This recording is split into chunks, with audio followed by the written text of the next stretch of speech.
Jesus appeared to me twice. The first time I thought I was dreaming, thought maybe the whiskey had finally caught up with me, thought maybe the years of playing killers and vigilantes had cracked something loose in my skull. The second time, he showed me something America is not ready for. I've kept quiet for years, decades, really. Didn't know how to say it. Didn't know if anyone would believe an old actor who spent his life pretending to be tough, a man who fired 10,000 blanks and never once pulled a real trigger. But I'm not pretending now, and what I saw, it's already happening.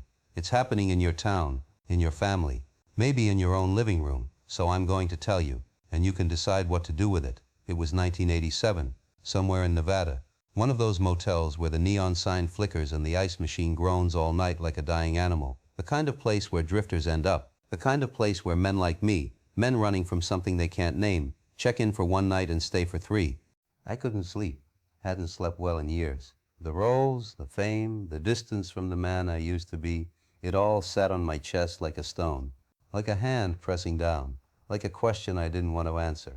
Outside, the desert wind was blowing, sand ticking against the window like fingernails. The highway was empty. No headlights, no sound, just the hum of the vending machine down the hall and the slow drip of a faucet I couldn't find. I got up, walked to the window, pulled back the curtain, and there he stood, not glowing, not floating, just standing in the parking lot, under the buzzing fluorescent light, his feet bare on the cracked asphalt, his robe simple, dust-colored like something a carpenter would wear, and his eyes. I've looked into a lot of eyes in my life, directors, criminals, soldiers, dying men, but I've never seen eyes like his. They didn't judge, they didn't accuse, they just knew. They knew everything I'd ever done, everything I'd ever hidden, and somehow they still held kindness. Time didn't stop, it just forgot to move. I didn't fall to my knees, I didn't cry. I just stood there, frozen, like a man who finally understood how small he really was. How all the muscles, all the movie posters, all the tough guy roles meant nothing in front of something like this. He didn't speak, not with words, but I heard him anyway, somewhere behind my ribs, somewhere in the marrow. "Watch," he said, and the world behind him opened like a wound. I saw a plaza, massive, stretching farther than any real plaza could stretch. Thousands of people, hundreds of thousands, American flags everywhere, but torn, frayed at the edges. Half of them dyed red, half of them dyed blue. And the people beneath them weren't talking to each other. They were screaming. On one side I saw a podium, towering, draped in crimson banners. A man stood there, broad shoulders, golden hair, fist raised high like a hammer, about to fall. I recognized the silhouette, Donald Trump, but he wasn't speaking. He was just a shape, a symbol, a statue of something half the crowd worshipped and the other half wanted to tear down with their bare hands. The people behind him wore red hats. Their faces were hard, jaws clenched, eyes fixed forward like soldiers waiting for a war to begin. Some held signs, some held flags, some held their children on their shoulders, pointing toward the podium, like they were showing them a prophet.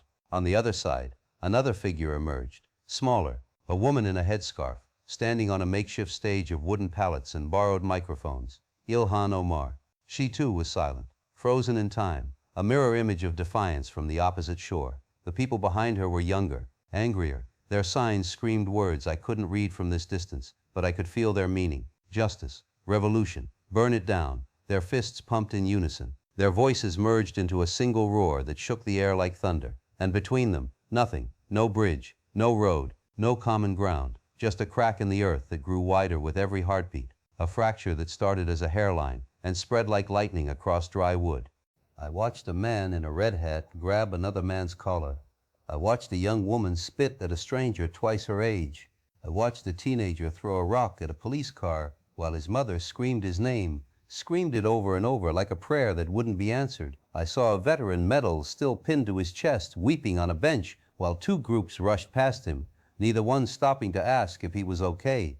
I saw a little girl drop her ice cream cone and start to cry, and nobody noticed, not her mother, not anyone. They were too busy shouting, and the worst part, nobody was listening, not to each other, not to reason, not even to their own pain. They were just waiting, waiting for the next insult, the next headline, the next excuse to hate. Their ears were open, but their hearts had deadbolts on them. People weren't listening. They were waiting to attack. I felt it in my bones, a sickness, a fever that had no cure. a nation arguing itself to death while the children watched and learned exactly how to keep the war going. Then Jesus turned to me. His face hadn't changed, still calm, still patient, but there was something in his eyes now, a sadness so deep it made the desert night feel cold, and the vision dissolved like smoke in a sudden wind. I woke up on the motel floor, curtain still in my hand, sun already rising over the mountains. My knees ached, my back was stiff, and my heart felt like it had been wrung out and hung to dry. I told no one, not my wife, not my priest, not a single soul on this earth, because I thought it was a warning for me, a private reckoning, a message meant for Charles Bronson and no one else. I was wrong. It was a warning for all of us.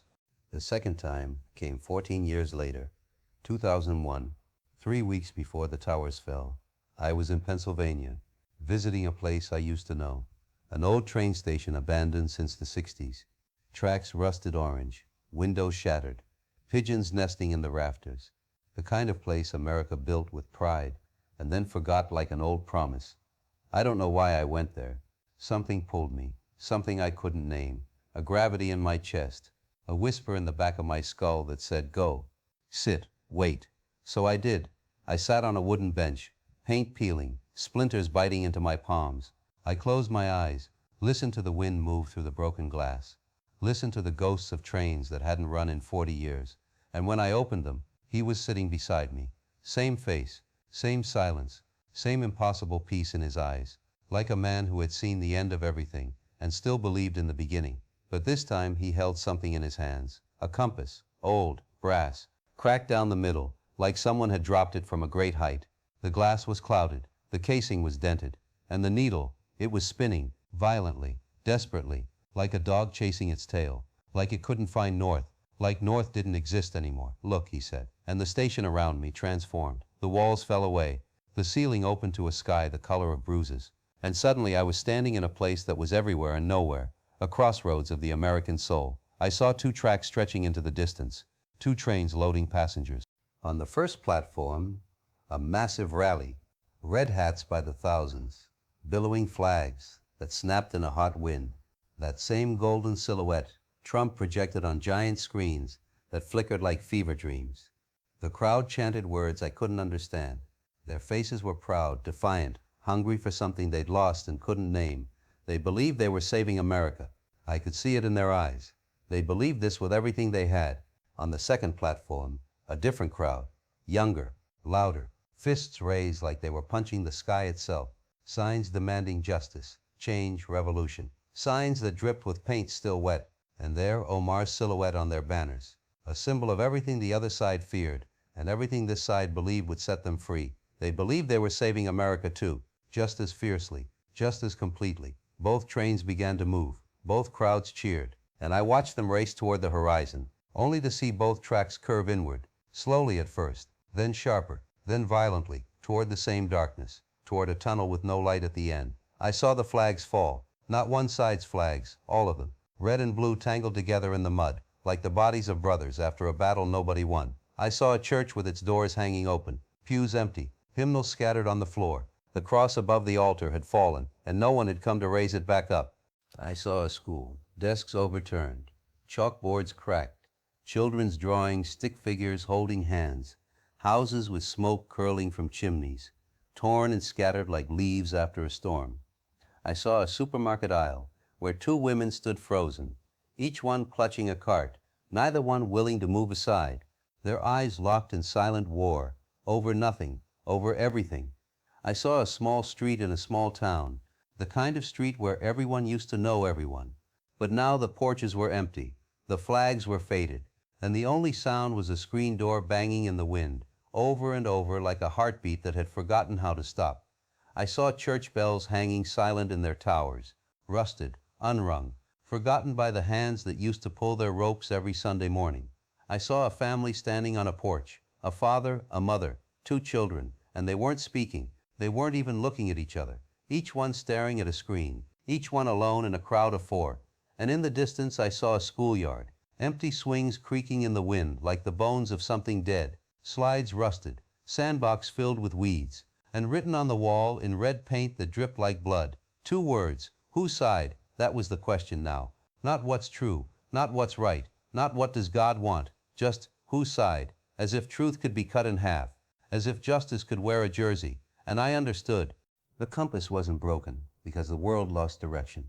It was broken because we stopped wanting to find it. We stopped believing there was a direction worth finding. We'd rather spin in circles screaming at each other than admit we might all be lost. Jesus placed his hand on mine. The compass stopped spinning. The needle trembled once, twice, then settled. And he spoke, not with thunder, not with fire, not with the voice of a king, but with the quiet voice of a father watching his children tear each other apart across the dinner table. He said, "Division is not born from leaders. It is born when hearts close, when men decide that being right is more important than being kind. Your nation does not suffer from bad politics. It suffers from forgotten souls. Souls that once knew how to sit on a porch and talk to a neighbor. Souls that once knew how to disagree without destroying. They have ears, but they have filled them with noise. They have eyes, but they see only enemies. They have hands, but they use them to point instead of reach. The danger is not the left. The danger is not the right. The danger is the silence between brothers. The cold space where love used to live. Tell them this. I did not come to take sides. I came to break down walls. I came to sit at tables where enemies shared bread. I came to wash the feet of men who would betray me. Tell them to hear again. Tell them to see again. Tell them to remember who they were before they learned to hate, before the screens taught them to sort the world into heroes and villains." And then he looked at me, not with anger, not with pity, but with something heavier, hope. The kind of hope that hurts. The kind that doesn't guarantee victory. The kind that bleeds and stumbles and gets back up anyway. The kind that refuses to surrender, even when the odds say surrender is the only sane choice. "You have lived long," he said. "You have seen America when it remembered itself, when strangers helped strangers, when flags meant sacrifice, not tribe. Now help it remember again." Then he was gone, and I was alone on that bench, compass still in my hand, cold brass against my palm. The station was empty again. The pigeons cooed in the rafters. The wind moved through the broken windows like a sigh. The needle had stopped, but it wasn't pointing north. It was pointing back toward the tracks, back toward the people, back toward each other. I've been in this business a long time. 60 years of playing hard men, gunslingers, vigilantes, mechanics of death with revolvers and revenge. The kind of men who solved problems with their fists and walked away without looking back. But those were movies. I remember standing on a set in Arizona, sun hot enough to melt the soles off your boots, crew sweating through their shirts, and I was supposed to shoot a man who'd wronged me. Fake gun, fake blood, fake justice. But the kid playing the villain couldn't have been more than 19. He looked at me right before the take and said, "Mr. Bronson, do you think violence ever really solves anything?" I didn't have an answer for him then. I just shrugged and said, "It does in the movies, kid." But I've thought about that question for 50 years, and I think I finally know the answer. No, it doesn't. Not the real kind, not the kind that matters. Real strength isn't in the fist. Real strength is in the pause before you swing, the breath before you speak, the moment you choose to listen instead of reload. I've driven through every state in this country. I've seen its diners and its churches and its fields of wheat that stretch so far they make you believe in something bigger. I've seen factory towns that died, and college towns that bloomed, and ghost towns where the only residents are memories. I've sat in living rooms with families who had nothing but gave me everything. A cup of coffee, a slice of pie, a story about their grandfather who fought in a war nobody remembers. I've watched this country change. I've seen it survive wars, recessions, scandals, heartbreaks. I've seen it bury presidents and raise new ones. I've seen it argue, stumble, fall, and get back up with dirt on its knees and fire in its eyes. But what I see now, it scares me. Not because of Trump, not because of Omar, not because of any politician or party or policy. It scares me because I see neighbors who won't speak, families who won't forgive, brothers who blocked each other's phone numbers over an argument about something they saw in the news. I see churches that preach to half-empty pews because the other half left when the sermon got too political or not political enough. I see young people who've never known a country that wasn't at war with itself. Kids who think this is normal. Kids who think hatred is just how it's supposed to be. That's not politics. That's a sickness of the soul. And no election can cure it. No policy, no protest, no president. Only we can cure it. One conversation at a time, one forgiveness at a time, one moment of looking at someone you disagree with and remembering that they're somebody's son, somebody's mother, somebody who bleeds the same color you do. I'm an old man now. My hands shake when I pour my coffee. My voice cracks when I talk too long. I've buried more friends than I can count, lost roles to younger men, watched the world spin faster than I can follow. I've made mistakes, said things I wish I could take back, hurt people who deserve better. I'm not standing here as a saint. I'm standing here as a sinner who got a glimpse of something holy and can't stay quiet about it anymore. But I still believe, not in parties, not in platforms, not in slogans you can fit on a bumper sticker. I believe in the kid who holds the door for a stranger, even when no one's watching. I believe in the veteran who shakes hands with a protester because they both love the same country, just differently. I believe in the mother who teaches her son that being strong means being kind, that real men don't shout, they listen. I believe in the America I saw before the screens took over, before the algorithms learned to feed us our own anger, like poison dressed up as breakfast, before we forgot that disagreement isn't betrayal, before we started treating neighbors like enemies and strangers like invaders, that America still exists. It's in the volunteer fire departments, in the church basements serving soup to the homeless, in the teacher staying late to help a kid who's falling behind, in the farmer who waves at every car that passes, even the ones without estate plates, that America is still here. It's just waiting for us to choose it again. I still have that compass. It sits on my desk, cracked, rusted, useless for navigation, the needle frozen in place like a moment caught in amber, but I keep it anyway, because it reminds me that direction isn't about geography. It's not about maps or coordinates or which way the wind blows. It's about choice. Every morning we wake up and choose where to point, toward fear or toward faith, toward walls or toward bridges, toward the noise or toward each other. We choose whether to scroll past the anger or add to it. We choose whether to call our brother or let another year go by. We choose whether to see the person across the aisle as a threat or as a neighbor who's just as scared and confused as we are. The compass wasn't pointing north, it was pointing back to each other. That's the message. That's what he wanted me to tell you.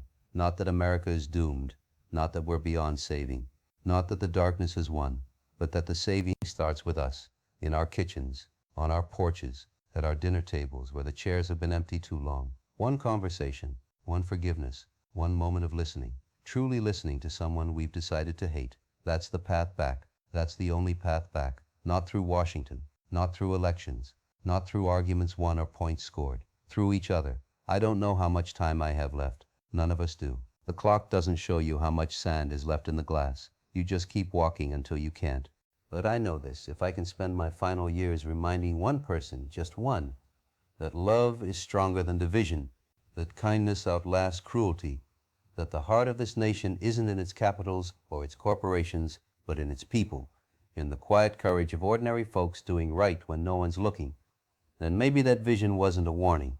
Maybe it was a gift wrapped in fear, so I'd pay attention, a gift that took me 40 years to unwrap, a gift I'm handing to you now, in the only way I know how, with rough words from an old man who's seen too much and stayed silent too long.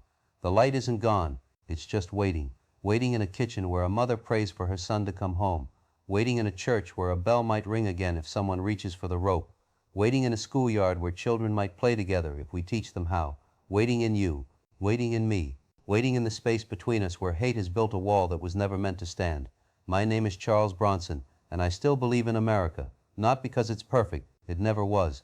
It was built by flawed men with flawed hands on stolen land with borrowed dreams, but because it's worth fighting for, because every nation is a story, and we get to decide how this one ends. Not the politicians, not the pundits, not the algorithms, us. So take the compass, even if it's broken, even if the needle spins, and point it toward each other. That's the way home. That's the only way home.